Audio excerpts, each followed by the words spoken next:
আসসালামু আলাইকুম। এক ভাই জানতে চেয়েছিলেন জিও T30 ফোনটিতে গেমিং করা যায় কিনা। আমার ফোনটি আপাতত আমি আমার ছোট ভাগিনাকে দিয়ে দিয়েছি। এটিতে গেমিং এক্সপিরিয়েন্স তেমন একটা ভালো না, তারপরেও সে এটাতে মাঝে মধ্যে ফ্রি ফায়ার গেমটি খেলে। আজ আমি আপনাদেরকে এই গেমটি দেখাবো যে এই গেমটি এখানে কতটা স্মুথলি খেলা যায় কিনা। এই যে দেখুন, এখানে মোটামুটি গেমটা প্লে করা যায়। সে ইতিমধ্যে গেমটাতে ঢুকে পড়েছে। তো আমি আপনাদেরকে বলে রাখি, এখানে গেম প্লে করলে কিন্তু বেশ খানিকটা হিট হবে, কারণ এই ফোনটা কিন্তু 2.8 ইঞ্চি একটা ডিসপ্লে রয়েছে। ডিসপ্লে সাইজটা খুবই ছোট। এখানে আপনারা টাচ করতে গেলে কিন্তু বেশ খানিকটা সমস্যার সম্মুখীন হবেন।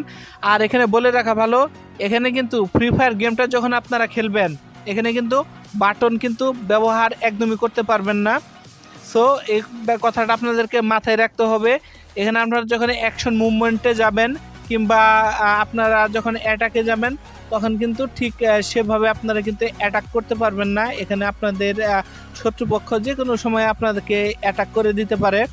তো এখানে ক্রিটিক্যাল মুভমেন্টে তেমন একটা আপনি জাইরো তো এখানে নাই, তেমন একটা কিন্তু ভালোভাবে আপনি খেলতে পারবেন না। এই যে দেখুন, আমার ভাগিনা গেমটা খেলছে। সো সে তো ছোট মানুষ, তার হাত একটু ছোট, এই কারণে হয়তো সে একটু ঠিকভাবে খেলতে পারছে। কিন্তু আপনি যখন এই গেমটা খেলবেন, তখন কিন্তু আপনার হাতটা কিন্তু বেশ বড়, আপনি কিন্তু ঠিক এইভাবে কিন্তু এখানে পারবেন না খেলতে। দেখুন, এখানে মাঝে মাঝে কিন্তু হ্যাংও মেরে দেয়। সো এখানে ফ্ল্যাশ লাইটটা দেখছেন, আমি গেমটা বেশি কি আর কিন্তু খেলে দেখাতে পারলাম না। মানে আমার ভাগিনা গেমটা কিন্তু বেশিক্ষণ খেলতে পারে না এখানে।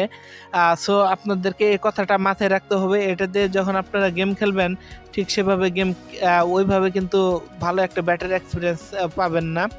আর এখানে অন্য অন্য যে অ্যাপগুলো আছে, তো এখানে একটু খানিকটা ডিলে রয়েছে। সো এটাতে কিন্তু সেরকম স্মুথ যে ওইরকম স্মুথ পাবেন না, মোটামুটি চলে।